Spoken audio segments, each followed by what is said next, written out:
Every school day for 3 years, bus route 47 picked up the same 14 kids from Maple Ridge Elementary. Same stops, same driver, same time.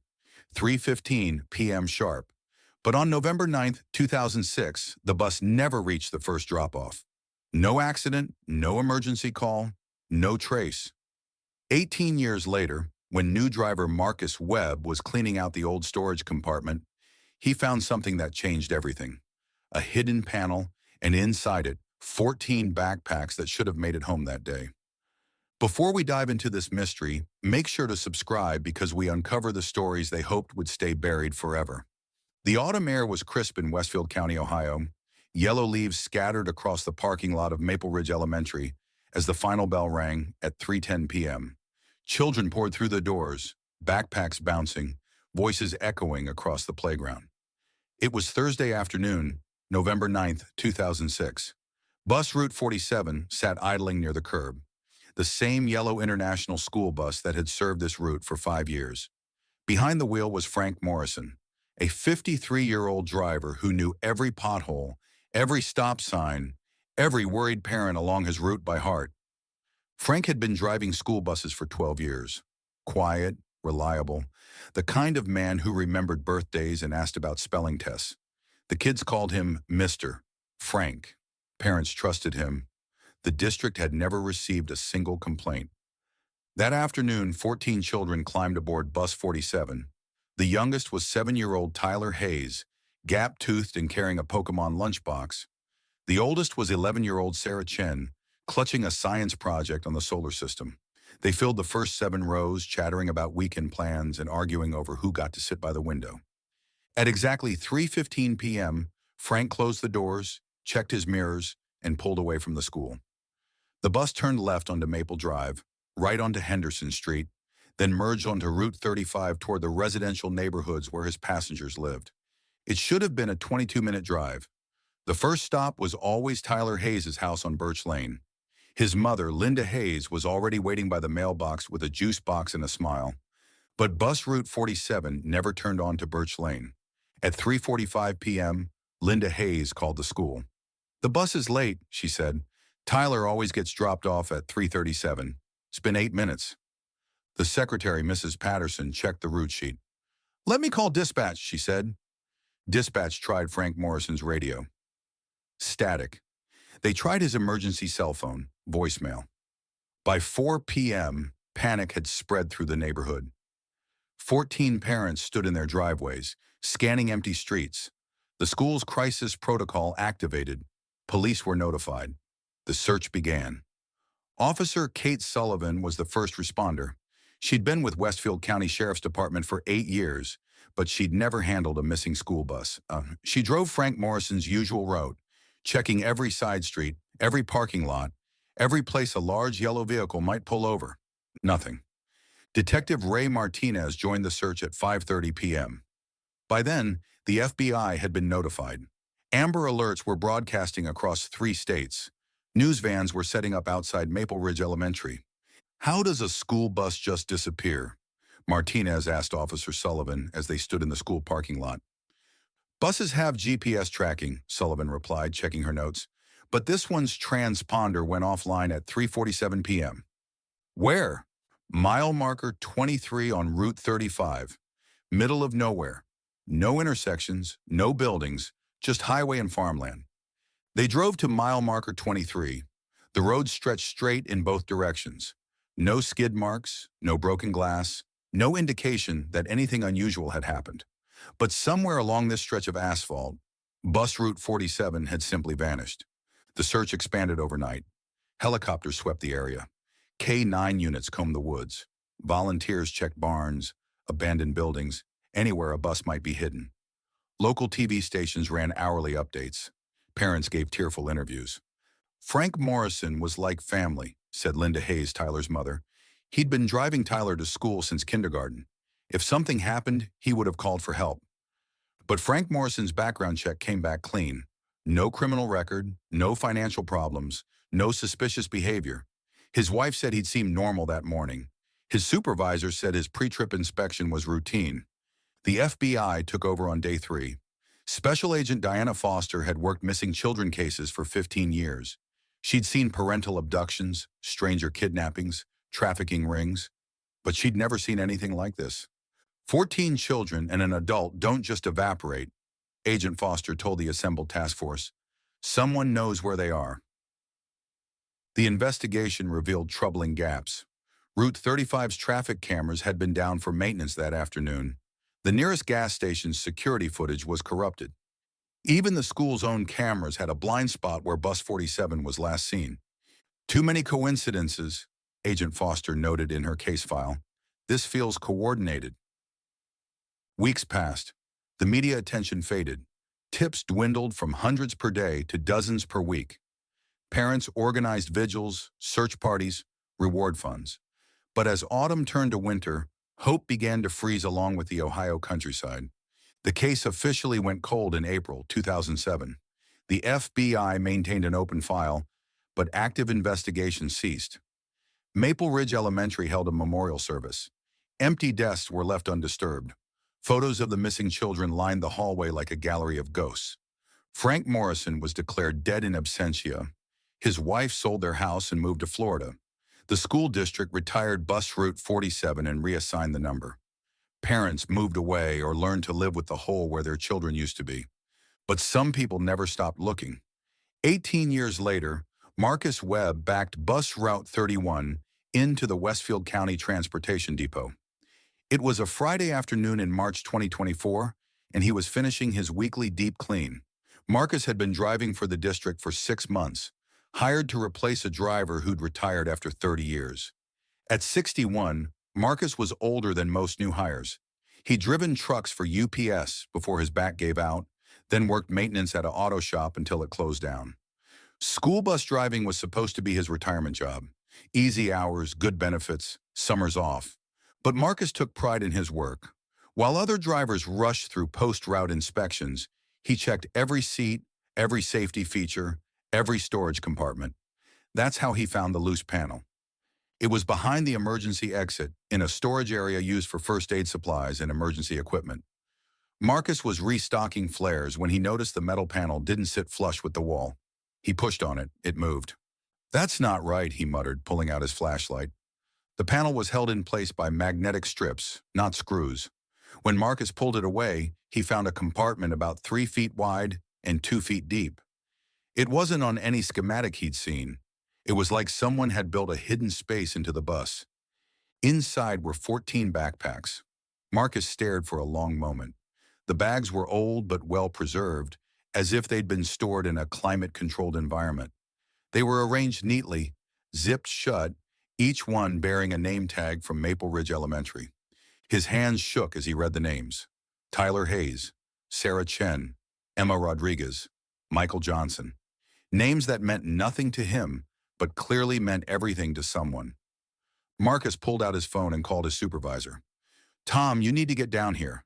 I found something." Tom Valdez had been managing the transportation department for 12 years. He'd heard every excuse, seen every kind of damage, dealt with every possible crisis.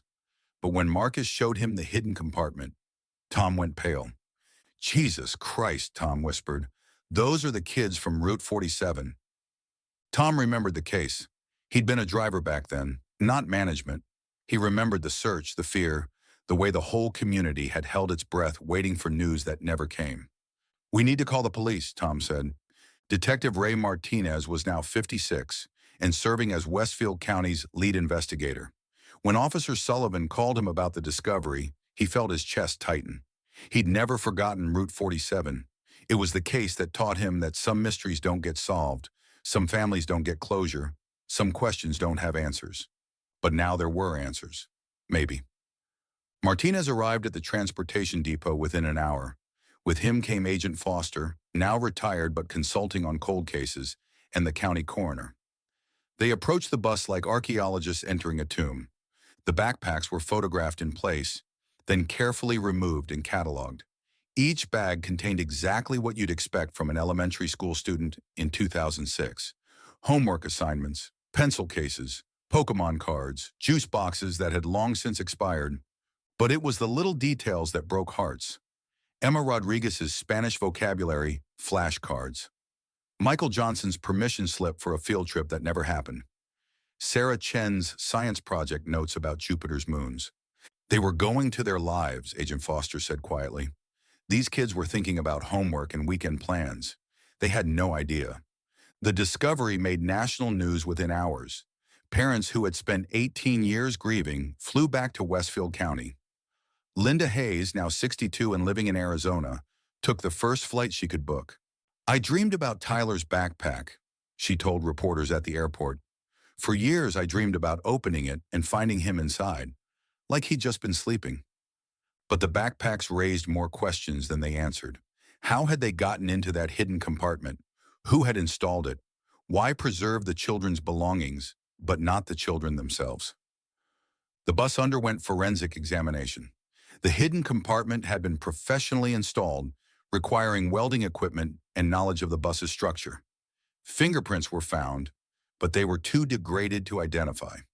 DNA evidence was minimal. Detective Martinez interviewed Marcus Webb extensively. The driver had no connection to the original case. He'd been living in Michigan in 2006, working for UPS.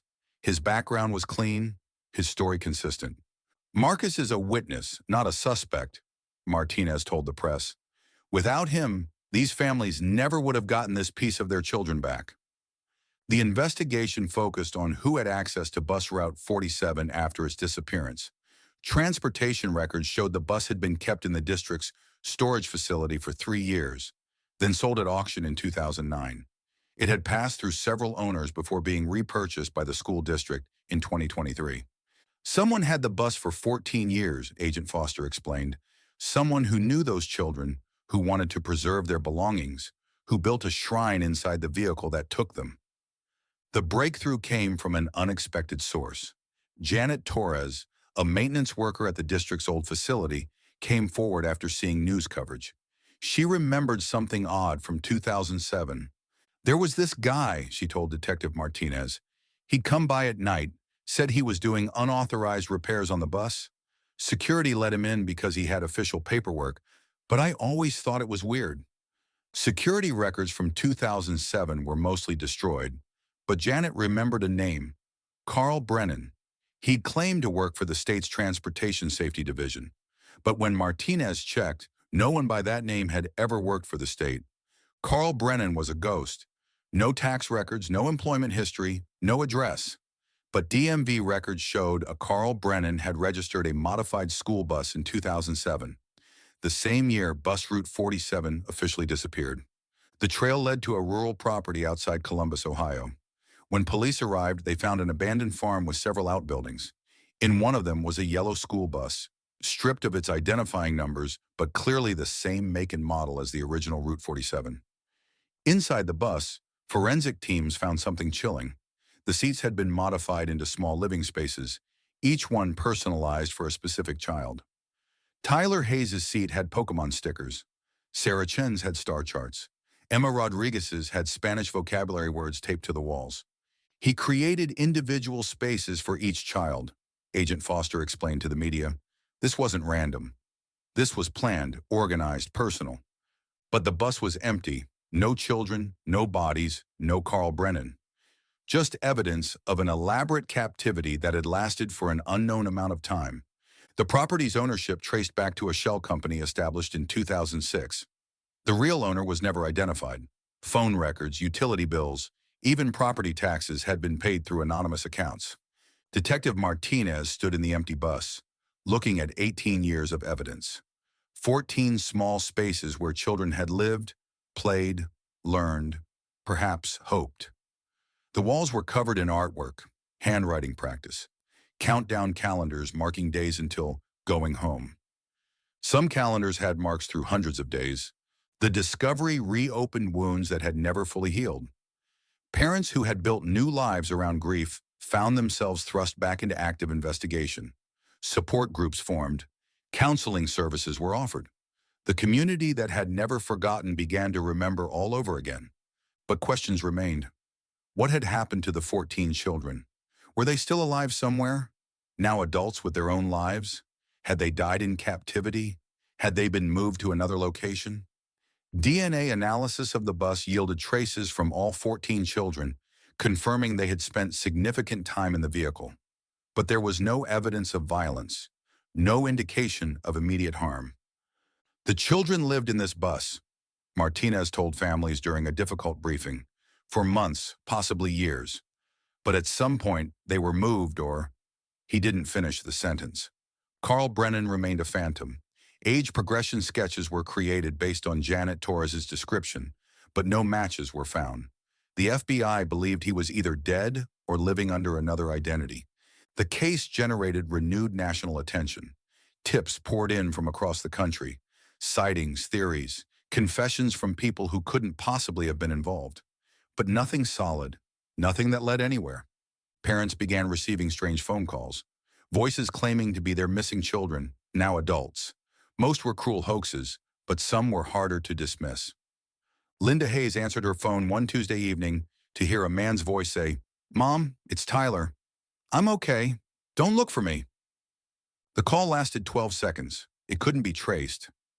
Voice analysis was inconclusive, but Linda heard something in those words that made her believe, for the first time in 18 years, that her son might still be alive. Similar calls came to other families. Always brief, always untraceable, always containing details that only the missing children would know, but never enough proof to convince authorities. Agent Foster, now in her 70s, returned to active consultation on the case. "Someone is playing games," she told Martinez, "but the question is whether it's the perpetrator or the victims." The investigation revealed a disturbing pattern. Similar disappearances had occurred in other states during the same period. School buses, summer camps, youth groups, always involving multiple children, always without clear resolution. "We think we're looking at a network," Foster explained to Congress during hearings on child trafficking. "Organized, sophisticated, possibly still operational.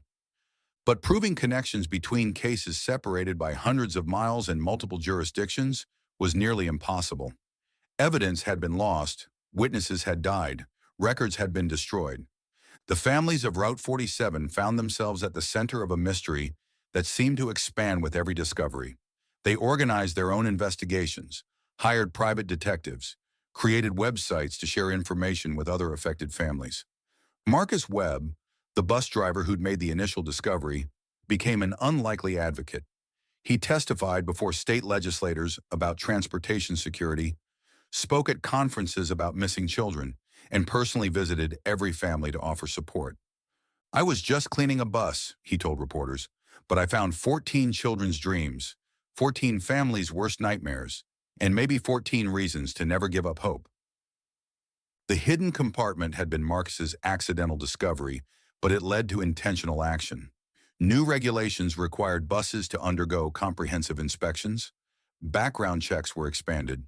GPS tracking became mandatory and tamper-proof. Yet for all the policy changes and security improvements, the central question remained unanswered. What happened to the children of Route 47? Some parents chose to believe the phone calls, to imagine their children alive somewhere, living secret lives they couldn't discuss. Others focused on grief, on memorializing the children they'd lost, on finding peace with never knowing. Detective Martinez, now nearing retirement, kept the case active. His office wall displayed photos of 14 children who should now be in their 20s and 30s. Some days he imagined them as adults, with jobs and families and futures they'd built despite their stolen childhoods. Other days he stared at crime scene photos of empty bus seats and wondered if justice was possible for crimes that defied explanation. The story of Route 47 spread far beyond Westfield County. It became a symbol of how quickly safety can turn to terror, how completely people can vanish, and how long hope can survive in the absence of answers. Schools across the country implemented Route 47 protocols. Parents organized carpools to avoid bus transportation. Children learned to memorize not just phone numbers, but also code words, escape plans, and ways to leave traces if they ever found themselves in trouble. But perhaps the most lasting impact was simpler and more profound. The reminder that ordinary days can become extraordinary tragedies, and that the difference between coming home and disappearing forever can be measured in minutes, miles, or moments of inattention. The bus that Marcus Webb cleaned that March afternoon sits in an FBI evidence facility. The hidden compartment remains open, empty, a mechanical mouth that once swallowed 14 children's lives and now offers only silence in return. Somewhere, perhaps, 14 people live with memories of Pokemon stickers and Spanish vocabulary words, of countdown calendars and dreams of going home. Or perhaps they exist only in the preserved spaces of an old school bus, in the hearts of families who refuse to stop waiting, and in the questions that may never find answers. Route 47 never completed its final run, but its story continues, carried forward by everyone who believes that missing doesn't mean gone, that cold cases can warm again, and that sometimes the most important discoveries happen when we're just trying to clean up the mess someone else left behind. Subscribe for more stories about mysteries that refuse to stay buried, because some questions are too important to stop asking.